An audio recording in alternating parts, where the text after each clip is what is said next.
Friends, आज अभी किसी भी घड़ी आपको एलआईसी के शेयर अलॉट हो सकते हैं। यानी आपको शेयर मिले कि नहीं, ये कैसे जानोगे? तो इसके लिए सारा का सारा जो प्रोसेस है उसको अच्छे से समझ लेना, जिससे आप भी जान पाओगे कि आपको एलआईसी के शेयर मिले कि नहीं। यहाँ पे एक बहुत बड़ी अपडेट निकल कर आ रही है सुप्रीम कोर्ट से। सुप्रीम कोर्ट के ऊपर एलआईसी के आईपीओ को रोकने के लिए एक बड़ी पीएलए लगाई गई थी, उसके ऊपर फैसला आ गया है। क्या है वो निर्णय, उसको अच्छे से डिस्कस करेंगे। क्या एलआईसी के आईपीओ को रोका गया है या फिर ये कंटिन्यू होगा? तो यहाँ पे एक बड़ा निर्णय लिया गया है सुप्रीम कोर्ट की तरफ से, उसको भी डिस्कस करेंगे। साथ में ये पीएलए क्यों लगाई गई थी और यहाँ पे जीएमपी क्या है, सबसे बड़े जो सवाल निकल के आ रहा है। क्या लिस्टिंग डिस्काउंट में होने वाली है या कुछ हमें लिस्टिंग गेन मिलेगा? बहुत सारे सवाल है जिनके जवाब जानने की कोशिश करेंगे इस वीडियो के माध्यम से। एलआईसी के ऊपर जो सबसे बड़ा ग्रहण लगा है वो है बाजार में लगातार हो रही गिरावट। आप देखोगे बाजार आज भी धराशायी हो गया, बहुत बड़ी गिरावट हुई है, कम से कम 1100-1200 पॉइंट की। और इसके पीछे वजह बनी है एफआई बाजार में लगातार बहुत बड़ी बिकवाली कर रहे हैं और इस वजह से बहुत ज़्यादा पैनिक क्रिएट हो गया है। अब लोगों को चिंता होने लगी कि आगे क्या होगा। आप देखोगे तो बाजार लगभग उस लेवल पे पहुंच गया जब पिछली बार गिरावट हुई थी। तो क्या इससे और बड़ी गिरावट होने वाली है या फिर यहाँ से बाजार थम जाएगा? अगर लिस्टिंग के दिन बाजार में तेजी नहीं बनी तो क्या होगा? क्या एलआईसी में हमें बड़ा लॉस हो जाएगा? हमें क्या करना चाहिए? क्या एलआईसी के शेयर हमें लॉस में निकल जाना चाहिए या फिर इसको लॉन्ग टर्म के लिए होल्ड करके रखना है? तो सारी संभावनाओं को तलाशेंगे इस वीडियो के माध्यम से। और जीएमपी के बारे में लोगों के मन में जो क्वेश्चन उठ के आ रहे हैं उनको भी डिस्कस करेंगे कि आखिर जीएमपी होता क्या है। लेकिन फ्रेंड, उससे पहले अगर आप पहली बार हमारे चैनल पे आए तो चैनल को सब्सक्राइब कर दीजिए, एक बेल आइकॉन दबा दीजिए ताकि जब भी नया वीडियो बने पहला नोटिफिकेशन आपको मिले। वीडियो पसंद आए तो लाइक शेयर जरूर कीजिए।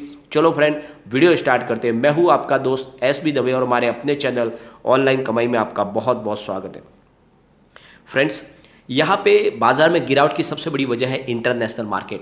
इंटरनेशनल मार्केट में बहुत ज़्यादा माहौल गिरावट का बना हुआ है और इसके पीछे सबसे बड़ी वजह है रसिया यूक्रेन का युद्ध। जब से युद्ध शुरू हुआ है क्रूड ऑयल की प्राइस बढ़ने लगी है और इसकी वजह से पूरे विश्व में आर्थिक मंदी आ गई है और इस वजह से सारे कारोबार धीरे धीरे पटरी से उतरने लगे और इसका नतीजा है कि बाज़ारों में गिरावट शुरू हो गई है और मजबूरी में हमारे आरबीआई को भी रेपो रेट बढ़ानी पड़ी और इस वजह से बाजार में सेंटीमेंट बिगड़े। अब आप देखोगे तो इंडियन रुपीज भी लगातार वीक होते जा रहा है डॉलर के सामने और इस वजह से पूरे सेंटीमेंट बिगड़े। बीएसई सेंसेक्स की बात करें तो 52,930 पर स्टार आ चुका है, जहाँ पे 1,158 पॉइंट की बड़ी गिरावट हुई है। 2.14% गिरा आज बाजार हमारा।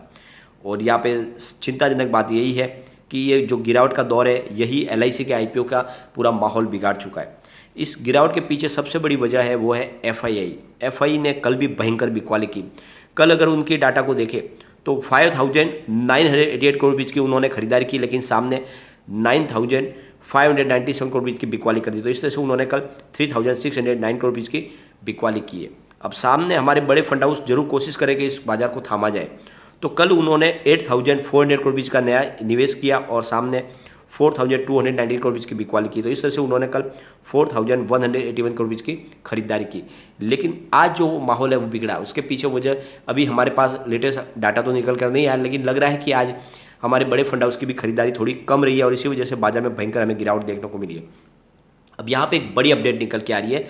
सुप्रीम कोर्ट में पीएलए लगाई गई थी एलआईसी के आईपीओ को रोकने के लिए और इसको आज खारिज कर दिया। सुप्रीम कोर्ट ने इस पीएलए को रिजेक्ट कर दिया है और इसमें सबसे बड़ी बात निकल के आ रही है कि एलआईसी ने आईपीओ लाने के लिए जो एलआईसी एक्ट बना हुआ था 1956 उसमें अमेंडमेंट किया और फाइनेंशियल ईयर 2021 में एक नया एक्ट बनाया गया, मनी बिल लाया गया, उसके माध्यम से उसमें कुछ चेंजेस करके बदलाव करके एलआईसी का आईपीओ लाया गया और इसीलिए इसके ऊपर लगाई गई थी पीएलए कि इसको रोका जाए एलआईसी के आईपीओ को। और जिस तरह से मनी बिल लाया गया है ये सही नहीं है, इसमें बहुत सारी त्रुटियाँ हैं और इसीलिए सुप्रीम कोर्ट में कहा गया कि इस मामले को और इसके अलॉटमेंट को रोका जाए, एक बार इस पे स्टे लगाया जाए। लेकिन सुप्रीम कोर्ट ने उन सारी दलीलों को खारिज किया और उन्होंने इस प्रोसेस को जैसा चल रहा है वैसे ही चलने के लिए हरी झंडी दे दी है। सुप्रीम कोर्ट की तरफ से कहा गया है कि इस पर हम कोई स्टे नहीं लगा रहे, मतलब समय पे ही इसका आईपीओ का जो है लिस्टिंग भी होगी, इसमें आपको कोई डरने की बात नहीं है। लेकिन साथ में सुप्रीम कोर्ट ने सेंटर को भी नोटिस जारी किया और इस पूरे मामले को आप अपने से क्लियर कीजिए। तो सुनवाई आगे हो सकती है, लेकिन फिलहाल के लिए एलआईसी का आईपीओ बिल्कुल अपने समय पर ही लिस्टिंग होने वाला है, इसमें आपको डरने की कोई बात नहीं है। आज जो ये बेंच बैठी थी जजों की उसमें डीवाई चंद्रचूड़ थे, सूर्यकांत और PS नरसिम्हा, ये 3 जजों की बेंच थी जिन्होंने इसके ऊपर पूरी सुनवाई की और बाद में इसके ऊपर फैसला दिया। और यहाँ पे बहुत सारी जीरो भी उसके बीच में कहा गया है कि बहुत सारे हिंदुस्तान के लोगों ने इसके ऊपर भरोसा किया है और करोड़ों लोगों के पैसे इसमें लगे हुए हैं और विश्वास के साथ लोगों ने इन्वेस्टमेंट किया, इसलिए इस पर किसी भी प्रकार की रोक नहीं लगनी चाहिए। तो वैसे ही सुप्रीम कोर्ट ने लोगों की भावनाओं को देखते हुए इस पर रोक नहीं लगाई।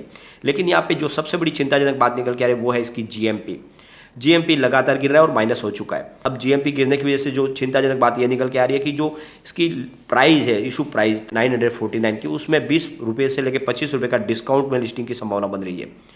तो सबसे बड़ी चिंताजनक बात यह है कि जो विदेशी इन्वेस्टर है उन्होंने भी इसकी तरफ अपना रुख जो पॉजिटिव नहीं रखा और हमारे जो बड़े फंड हाउस है उन्होंने भी इतना इन्वेस्टमेंट नहीं किया और इसी वजह से यहाँ पे जीएमपी गिरता हुआ दिखाई दिया हमें। लगातार जीएमपी गिरा है, लेकिन इसके बीच में अगर आप देखोगे तो जल्दी ही हमें 1 या 2 घंटे में आपको शेयर अलॉट हो जाएंगे और उसके लिए आपको जानना होगा। तो आप कैसे जानेंगे कि आपको शेयर लगे कि नहीं? तो इसके लिए आपको BSE की वेबसाइट पे जाना होगा। BSEindia.com की वेबसाइट पे आप जाओगे और ये मैंने सामने दी हुई है, उसमें आपको उस वेबसाइट पे लॉगिन करना है। फिर एक नया पेज खुलेगा जिस पे आपको LIC IPO को सिलेक्ट करना है। फिर IPO का जो आपका नंबर है आवेदन का वो डालना है। इसके बाद आपको पैन नंबर डालना है। फिर एक कैप्चा दिया जाएगा आई एम नॉट रोबोट का, उस पर क्लिक करना है। उसके बाद में आपको जो पेज दिखाएगा उसको सिलेक्ट कर लेना है। तो इस तरह से आपको सारी जानकारी सामने निकल के आ जाएगी कि आपको शेयर अलॉट हुए हैं या नहीं और कितने हुए।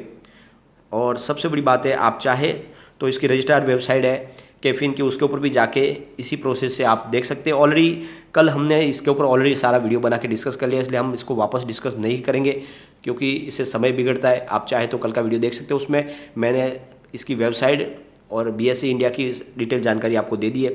सबसे बड़ी बात है, लोगों के कल भी कुछ क्वेश्चन निकल के आ रहे थे कि ये GMP की वजह से इसकी लिस्टिंग डिस्काउंट में क्यों होगी, क्या ये GMP लीगल है? तो ये आपको ध्यान रखना है कि ग्रे मार्केट प्रीमियम को बोलते हैं GMP, और ये एक ऐसी प्राइस होती है कि लिस्टिंग के पहले आप उसकी एक वैल्यूएशन निकाली जाती है। आप अगर आप चाहें तो अपने शेयर उस माध्यम से दे सकते हैं, आपको उतने पैसे मिलेंगे और उसके बाद में लिस्टिंग के बाद जो भी प्रॉफिट होगा उनका होगा। ग्रे मार्केट में उसकी अलग से उसकी लिस्टिंग की जो संभावना तलाशी जाती है, लेकिन ये पूरा अनऑफिशियल है और इसका लिस्टिंग से कोई संबंध होता नहीं है डायरेक्टली, और इसको कोई लीगल इसकी कोई वैलिडिटी भी नहीं है। तो ये आप समझ लो कि एक तरह से इसकी लिस्टिंग से इसका पूरा डायरेक्ट संबंध तो नहीं है, लेकिन GMP की वजह से ये समझ में आ जाता है कि लिस्टिंग इस अंदाजे से होगी, यहाँ पर होगी, और इसीलिए GMP को महत्व दिया जाता है। लेकिन ये एक अनऑफिशियल डाटा, ये आपको खास ध्यान रखना है। तो फिलहाल जैसे आप देखोगे तो कल इसकी GMP -8 रुपीज़ की GMP थी, आज वो बढ़कर 26 रुपये पर हो गया, तो -26 हो गया। इसका मतलब ये होगा कि जो लिस्टिंग होगी वो कम से कम -26 में हो सकती है। और इस गिरावट की वजह सबसे बड़ी जो प्रॉब्लम है वो है बाज़ार में गिरता हुआ माहौल, और इसीलिए आपको इस तरह जो बाज़ार में माहौल बिगड़ा है उसकी वजह से ये सारा का सारा पूरा का पूरा GMP है वो लगातार गिर रहा है। तो इसको आप ये ना समझे कि LIC के IPO में कोई कमी है या LIC में कोई कमी है। LIC बहुत मजबूत संस्था है और एक बहुत बड़ा इन्वेस्टर है। LIC पूरे बाज़ार को संभालने की कोशिश करते हैं हमेशा, और बहुत सारी छोटी बड़ी कंपनियों उनकी बहुत सारी हिस्सेदारी भी है। तो यहाँ पे अगर आप इन्वेस्टमेंट कर चुके हैं, यानी आप LIC में अप्लाई कर चुके, तो आपको डरना नहीं है। भले ही लिस्टिंग भले आपको डिस्काउंट में होती हुई दिखाई दे, आपको शेयर नहीं बेचने, आपको लॉस कोई बुक करना नहीं है। इसकी प्राइस बिल्कुल बढ़ेगी और ये आपको बहुत ही शानदार आने वाले समय रिटर्न दे के जाएगा। तो LIC के IPO में आपने निवेश किया तो लॉन्ग टर्म का नजरिया रख ले, बहुत ही बेहतरीन रिजल्ट आएगा, आपको अच्छा खासा रिटर्न मिलेगा। यहाँ पे देखें तो यूनिलिस्टेड एरना की तरफ से जो अभय दोषी है, उनका कहना है कि कंपनी का फंडामेंटल देखा जाता है, कंपनी की मजबूती देखा जाता है, उसके ऊपर उसकी संभावना देखी जाती है। GMP सिर्फ एक बाजार का नज़रिया है, उससे कोई फ़र्क नहीं पड़ता है। आपको कंपनी के फाइनेंशियल कंडीशन देख के ही निवेश के बारे में सोचना है, और इसीलिए फिलहाल जो बाजार के सेंटीमेंट है उसके हिसाब से डिस्काउंट में भले लिस्टिंग हो जाए, आपको डरना नहीं है, इसमें बने रहना है। आने वाले समय आपको डेफिनेटली अच्छा रिटर्न मिल सकता है। काफ़ी लोग जो है बहुत ज़्यादा डर चुके हैं, हमारा पैसा डूब जाएगा या हमें शेयर लगेंगे कि नहीं लगेंगे। तो ये सारे के सारे जो आपके मन के डाउट है वो आपको बिल्कुल ये समझ लो कि इसको बाहर निकल जाना है इन डाउट से, क्योंकि LIC के IPO में भले ही बाजार की वजह से लिस्टिंग डिस्काउंट में हो जाए, आने वाले समय में वाकई में स्टॉक बहुत ही शानदार रिटर्न देगा। अगर आप सिर्फ महीने 2 महीने के लिए भी LIC के शेयर रख लोगे तो आपको बेहतर रिटर्न मिलेगा। क्योंकि बाजार ज़्यादा दिन तक गिरेगा नहीं, बहुत नीचे ऑलरेडी आ चुका है। ऊपर के लेवल से 7,500 पॉइंट की गिरावट बाजार में हो चुकी है, तो अब बड़ी गिरावट की संभावना नहीं बची है। तो ऐसे में आने वाले समय में हमें पॉजिटिव सिग्नल दिखाई देगा। जैसे ही बाजार दौड़ने लगेगा, LIC का IPO बहुत तेजी से दौड़ेगा, आपके निवेश को कई गुना बढ़ा देगा। कोई चिंता की बात नहीं, अगर आपको शेयर नहीं लगे और आपके पैसे कट गए, वो पैसे आपको वापस मिल जाएंगे, क्योंकि वो एक तरह से फ्रीज होते हैं, जल्दी वापस रिलीज कर दिए जाएंगे। थोड़ा ये प्रोसेस में समय लगता है, तो आपको उसमें कोई डरना नहीं है कि पैसा हमारा चला गया। बहुत सारे लोग ये भी कहते हैं कि हमारे पैसे डबल कट गए, वो कुछ टेक्निकल इशू की वजह से ऐसा हो जाता है। सारे पैसे आपके अकाउंट में फिर से आ जाएंगे, एक भी पैसा आपका गलत कटेगा नहीं।